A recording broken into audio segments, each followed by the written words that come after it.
يا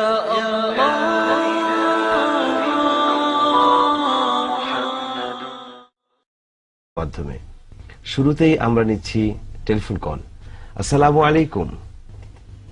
hello, hello, জি আমি আবুল কাসেম বলছি শাহজাহানপুর থেকে।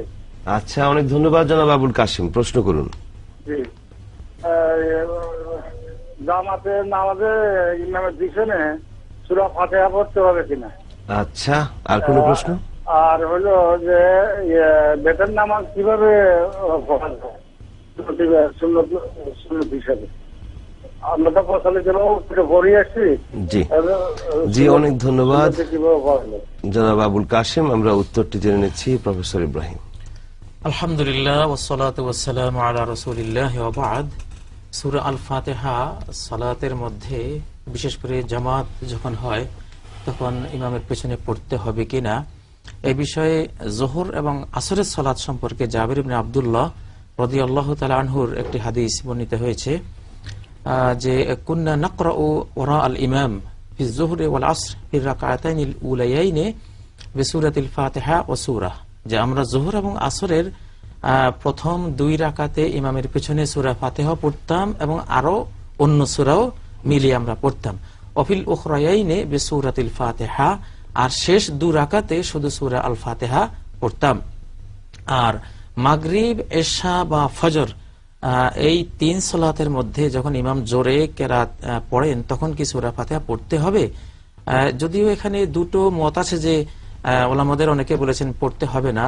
ওয়াইজা করাআ ফাআনসিতু, এই মর্মে যে হাদিস রয়েছে, যখন ইমাম কেরাত পড়বেন তখন তোমরা নীরব থাকো।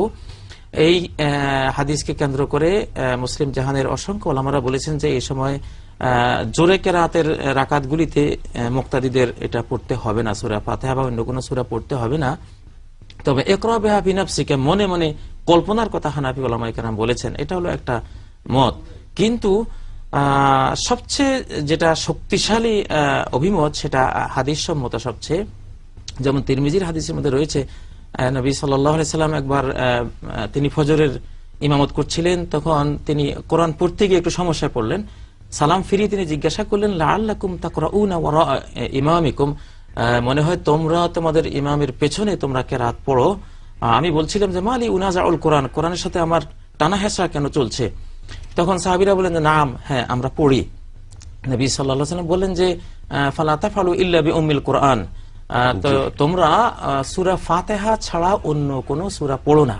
এটা তো ফজরের ঘটনা, আর ফজরের তো আমরা জানি দুই রাকাতেই জোরে কেরাত পড়া হয়। সেই ফজরের ক্ষেত্রেও তিনি বললেন এই জোরে কেরাতের সালাতের মধ্যেও সূরা ফাতিহা পড়বা। তো এখান থেকে যেটা সবচেয়ে বিশুদ্ধ অভিমত আমরা পাচ্ছি যে সূরা ফাতিহা পড়তে হবে, এবং এটা একটা রুকন সালাতের, সেজন্য সূরা ফাতিহা পড়া উচিত। অনেক ধন্যবাদ। কলার অপেক্ষা।